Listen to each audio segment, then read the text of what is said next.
इस वीडियो में हम लोग देखने वाले हैं 1 से लेकर के 7 जून 2025 तक का important current affairs one liner के फॉर्म में। तो अगर आप चैनल पर नए हैं तो इसको सब्सक्राइब कीजिए। कंप्लीट जो जीएस का लिंक है वो भी नीचे डिस्क्रिप्शन बॉक्स में प्रोवाइड है, वहाँ से जाकर के आप देख सकते हैं। फिलहाल इस वीडियो में हम लोग खत्म करेंगे जून का फर्स्ट वीक, यानी 1 से लेकर के 7 जून 2025 तक का करंट अफेयर्स। स्टार्ट करते हैं हम लोग फिर। सैंटियागो पेना ये प्रेसिडेंट है पैराग्वे के, इन्होंने विजिट किया है इंडिया को। देन मसाटो कांडा ये एडीबी के प्रेसिडेंट यानी एशियन डेवलपमेंट बैंक के ये प्रेसिडेंट है मसाटो कांडा, और इन्होंने भी विजिट किया है इंडिया को। तो एडीबी के वर्तमान प्रेसिडेंट कौन है? मसाटो कांडा। और प्रेसिडेंट पैराग्वे के कौन है? तो सैंटियागो पेना। भारत जन एआई मॉडल ये अभी लॉन्च किया गया है गवर्नमेंट ऑफ इंडिया की ओर से, और ये रिवोल्यूशनराइज करेगा ये जो है वो मल्टीलिंगुअल इनोवेशन को। और इस तरह से ये जो प्रोजेक्ट है भारत जन एआई, ये डिज़ाइन किया गया है सपोर्ट करने के लिए जो कॉन्स्टिट्यूशन में 22 लैंग्वेजेज है उसको ये प्रमोट करेगा। 22 इंडियन लैंग्वेजेज को प्रमोट करेगा भारत जन एआई मॉडल। और ये लॉन्च किसके द्वारा किया गया? ये लॉन्च किया गया है भारत सरकार के द्वारा। मेघदूत मिलेनियम पोस्टल सॉफ्टवेयर ये अभी डिफेंस पर्सनल जो भी रक्षा विभाग से जुड़े जो कर्मी हैं उनके लिए लॉन्च किया गया है इंडियन आर्मी के द्वारा। देन वर्ल्ड्स लार्जेस्ट क्रेडिटर अभी बन गया है 2024 का। कौन? जर्मनी। इसने बाईपास कर दिया है अभी ये जापान को। पहले जापान हुआ करता था और अब जो ये स्थान है वो जर्मनी के द्वारा टेक ओवर कर लिया गया है। तो वर्ल्ड्स लार्जेस्ट क्रेडिटर नेशन 2024 का कौन बन गया? जर्मनी। देन बांग्लादेश ने रिमूव कर दिया है अभी जो पोर्ट्रेट वहाँ पे था शेख मुजीबुर रहमान का, जिनको बांग्लादेश में राष्ट्रपिता बोला जाता था, उनके नोट पर से उनका जो फ़ोटो था उसको फाइनली रिमूव कर दिया गया है। कहाँ पे? बांग्लादेश में।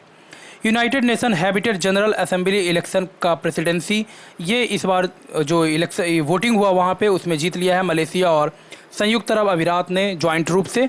तो United nation habitat general assembly election presidency किसके पास चला गया है? तो ये चला गया है मलेशिया और संयुक्त अरब अमीरात यानी यूनाइटेड अरब एमिरेट्स के पास। वोल्केनो का नाम है माउंट एटना, ये दोबारा से अभी फट पड़ा है। और ये है कहाँ पे? Mount Etna. ये वोल्केनो आपका लोकेटेड है इटली में। पहला यूएस स्टेट जिसने इम्प्लीमेंट किया है अभी क्लाइमेट इम्पैक्ट फ़ी को, ये है आपका हवाई।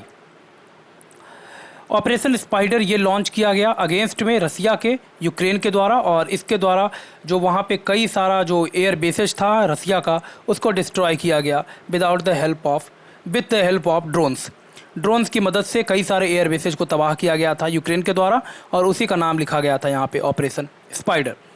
देन इंडियन प्रीमियर लीग 2025 ये कॉन्क्लूड हुआ। ये 18वां सीजन था आईपीएल का यानी इंडियन प्रीमियर लीग का। रॉयल चैलेंजर्स बेंगलुरु पहली बार जीता है, इसने हरा दिया है पंजाब किंग्स को। ऑरेंज कैप की बात करें इस बार तो ये मिला है साई सुदर्शन को, गुजरात टाइटंस के ये प्लेयर हैं। इन्होंने 759 रन बनाया 15 मैचेज में। और पर्पल कैप जो है वो इस बार दिया गया है प्रसिद्ध कृष्णा को, ये भी गुजरात टाइटंस के ही हैं, और इनको मिला है 25 विकेट लेने के लिए 15 मैचों में। मोस्ट वैल्यूएबल प्लेयर की अगर बात करें तो ये है सूर्य कुमार यादव। तो एक और देख लेते हैं इसको। तो इंडियन प्रीमियर लीग 2025 18वां सीजन था। रॉयल चैलेंजर्स बेंगलोर ने हरा दिया है पंजाब किंग को। ऑरेंज कैप दिया गया है साई सुदर्शन को, गुजरात टाइटंस के ये प्लेयर हैं। 759 रन इन्होंने बनाया है 15 मैचेज में। और पर्पल कैप इस बार का दिया गया प्रसिद्ध कृष्णा को, 25 विकेट इन्होंने लिया है 15 मैचेज में। मोस्ट वैल्यूएबल प्लेयर का अवार्ड दिया गया सूर्य कुमार यादव को। थाईलैंड बॉक्सिंग ओपन 2025 इसमें भारत ने कुल मिलाकर के 8 मेडल जीता है। दीपक और नमन तंवर इनको मिला है gold. Then Singapore open badminton का ये टूर्नामेंट है। पुरुष वर्ग की अगर बात करें मेंस कैटेगरी में तो कुनलावुत विटिडसर्न इसने जीता है अभी सिंगापुर ओपन को, इन्होंने जीत लिया है। थाईलैंड के ये प्लेयर हैं। और महिला वर्ग में चेन यू फेई ये चाइना की खिलाड़ी हैं, इन्होंने जीता है महिला वर्ग में। तो सिंगापुर ओपन बैडमिंटन का टूर्नामेंट मेंस कैटेगरी में कुनलावुत विटिडसर्न और महिला वर्ग में चेन यू फेई इन दोनों ने जीता है सिंगापुर ओपन को। उलान बाटर ओपन 2025 रेसलिंग का ये टूर्नामेंट था जिसमें इंडिया ने कुल मिलाकर के जीता है 21 मेडल, और ये स्थान पे है दूसरे स्थान पर। मंगोलिया जो कि होस्ट कंट्री था ये है पहले स्थान पे है। उलान बाटर ओपन 2025 रेसलिंग का टूर्नामेंट।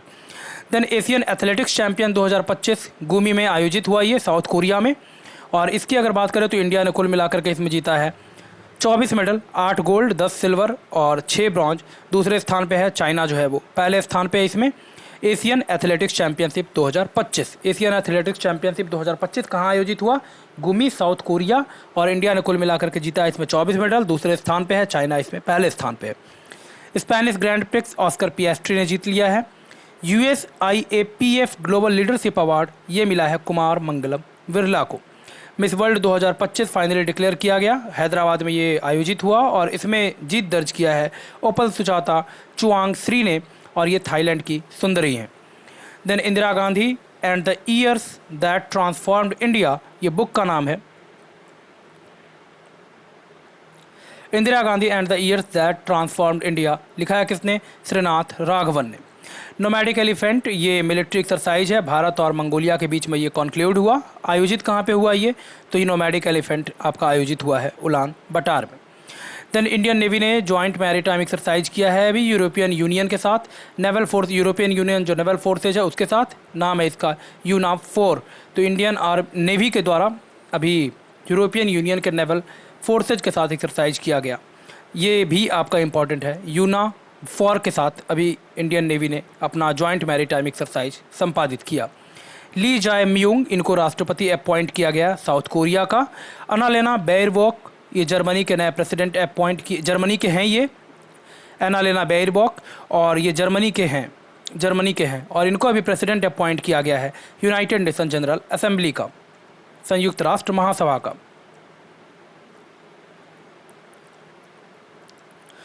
एनालेना बेयरबॉक जर्मनी के ये हैं, रेसिडेंट इनका जर्मनी है और इनको अपॉइंट किया गया है president United nation general assembly का। देन कैरोल नवारोकी, इनको अपॉइंट किया गया प्रेसिडेंट पोलैंड का। कैरोल नारोकी को president Poland. Then Rajiv Memani को अपॉइंट किया गया कॉन्फेडरेशन ऑफ इंडियन इंडस्ट्रीज का प्रेसिडेंट। लुइस मॉन्टेनेग्रो बनाए गए प्रेसिडेंट पुर्तगाल के। खिचन और मेनार ये नया वेटलैंड है जिसको अभी सम्मिलित किया गया रामसर साइट्स के अंतर्गत में, और ये दोनों आपका कहाँ पे है? तो ये दोनों है आपका राजस्थान में, खिचन और मेनार। और इस तरह से अगर देखें तो इन दोनों को इंक्लूड करने के बाद कुल जो रामसर वेटलैंड्स हो गया इंडिया में उसकी संख्या बढ़कर के हो गई है 91। ग्रेटर फ्लैमिंगो सेंचुरी ये धनुष कोडी में खोला गया तमिलनाडु में। 100% लिटरेसी का जो मार्क है वो अभी अचीव कर लिया गोवा ने, और ये चौथा स्टेट हो गया ऐसा जिसने इसको अचीव किया है 100% लिटरेसी को। देन अंकुर ये बिल्ड करेगा resilient and citizen centric cities को, और ये आपका स्टार्ट किया गया है प्रोग्राम ओडिशा के द्वारा। कुमारन भीम कंजर्वेशन रिजर्व इसको नोटिफाई किया गया है अभी तेलंगाना की सरकार के द्वारा। बेसिकली ये टाइगर कॉरिडोर था, इसको अभी फाइनली जो है वो नोटिफाई किया गया है कंजर्वेशन रिजर्व के रूप में तेलंगाना की सरकार के द्वारा। भारत का सबसे बड़ा ग्रीन हाइड्रोजन प्लांट ये लगाया जा रहा है पानीपत हरियाणा में, और ये लगा कौन रहा है? तो ये लगा रहा है Indian oil corporation limited. Lavender festival आयोजित किया गया जम्मू और कश्मीर में। वन संवर्धन योजना और ग्रीन एडोप्टेशन स्कीम ये हिमाचल प्रदेश की सरकार के द्वारा अभी स्टार्ट किया गया। 24वां स्टेट जिसने अचीव किया है 100% रेल इलेक्ट्रिफिकेशन को, ये हो गया है आपका गुजरात। देन HS वेंकटेश मूर्ति ये कन्नड़ के पोएट थे, इनका अभी निधन हो गया। और सुजॉय मोंगा ये नेचुरलिस्ट या फिर पर्यावरणविद थे और वर्डमैन थे, इनका भी हाल में निधन हो गया। देन तियानवेन-2 ये कलेक्ट करेगा एस्टेरॉइड से सैंपल को, और ये मिशन जो है वो लॉन्च किया गया है चाइना की गवर्नमेंट के द्वारा। Shijian-26 सैटेलाइट ये लैंड सर्वे और इन्वायरमेंटल मॉनिटरिंग के लिए छोड़ा गया है चाइना के द्वारा। Presidency international institute of administrative sciences का 2025 से 28 के लिए ये जीत लिया है इंडिया ने, यानी ये जो कॉन्फ्रेंसेज होगा वो इंडिया में आयोजित होगा। Then world air transport summit का आयोजन किया गया गुरुग्राम हरियाणा में। 78वां वर्ल्ड हेल्थ असेंबली का आयोजन स्विट्जरलैंड जेनेवा। G7 लीडर्स का समिट इस बार का हुआ कनाडा में। 5 जून को मनाया गया वर्ल्ड एनवायरनमेंट डे, थीम रहा है इसका बीट प्लास्टिक पॉल्यूशन। देन 1 जून को सेलिब्रेट किया गया वर्ल्ड मिल्क डे के रूप में, और इसका थीम रहा let's celebrate the power of dairy. 31 मई को मनाया गया वर्ल्ड नो टोबैको डे के रूप में, और इसका थीम रहा unmasking the appeal exposing industry tactics on tobacco and nicotine products. तो ये हम लोगों ने देख लिया कंप्लीट 1 to 7 जून 2025 का इंपॉर्टेंट करंट अफेयर्स। उम्मीद करता हूँ वीडियो आपके लिए हेल्पफुल होगा। इस तरह के और करंट अफेयर्स की वीडियोज़ के लिए हमसे जुड़िए, हमारे चैनल को सब्सक्राइब कीजिए। साथ ही साथ कंप्लीट GS का जो लिंक है वो भी नीचे डिस्क्रिप्शन बॉक्स में प्रोवाइड है, आप ज्वाइन करके देख सकते हैं उसको। इस तरह के और अपडेट्स के लिए बने रहिए। मिलते हैं नेक्स्ट वीडियो में। धन्यवाद।